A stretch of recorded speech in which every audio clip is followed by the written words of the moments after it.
हिंदू पंचांग के अनुसार हर महीने की शुक्ल पक्ष और कृष्ण पक्ष में त्रयोदशी तिथि को रविवार के दिन पड़ने वाला व्रत रवि प्रदोष व्रत कहलाता है। रविवार सूर्यदेव का दिन माना जाता है। इस प्रकार रवि प्रदोष के दिन व्रत रखने से सूर्य से संबंधित दोष समाप्त हो जाते हैं। इस दिन भगवान शिव और सूर्यदेव कृपा जातक को मिलती है। तो आइए जानते हैं रवि प्रदोष व्रत की कथा। एक बार की बात है, एक ग्राम में निर्धन ब्राह्मण रहा करता था, जिसकी पत्नी प्रदोष व्रत रखा करती थी। उस निर्धन दंपति के एक पुत्र था।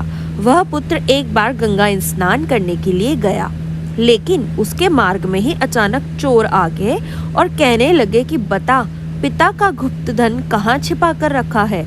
चोरों की यह बात सुनकर वह पुत्र बोला कि उसके माँ बाप बहुत ही निर्धन हैं, भला उसके पास कहाँ से गुप्त धन आएगा। चोरों ने उसकी बातें सुनी, उस पर दया कर आगे जाने दिया। अब ब्राह्मण का पुत्र आगे मार्ग पर जाने लगा। चलते चलते वह इतना थक चुका था कि वह पास में बरगद के वृक्ष के नीचे बैठकर विश्राम करने लगा। उसी समय पास के नगर से 2 सिपाही चोरों को खोजते हुए उस स्थान पर पहुंचे जहां वह ब्राह्मण पुत्र विश्राम कर रहा था। उन सिपाहियों ने ब्राह्मण के पुत्र को पकड़कर राजा के सामने पेश किया।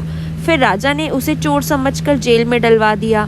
कुछ समय बीतने पर जब ब्राह्मणी का पुत्र घर नहीं पहुंचा तो उसे बहुत चिंता होने लगी।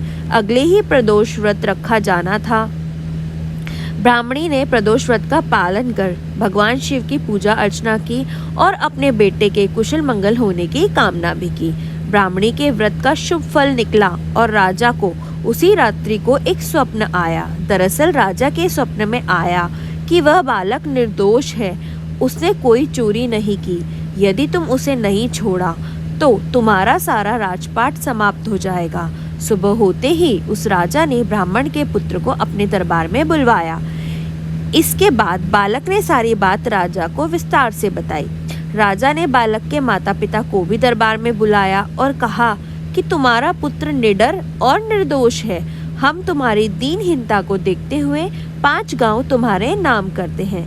इस तरह ब्राह्मणी द्वारा रखे गए रवि प्रदोष व्रत के शुभ फल से ब्राह्मण का परिवार सुखी और समृद्ध हो गया।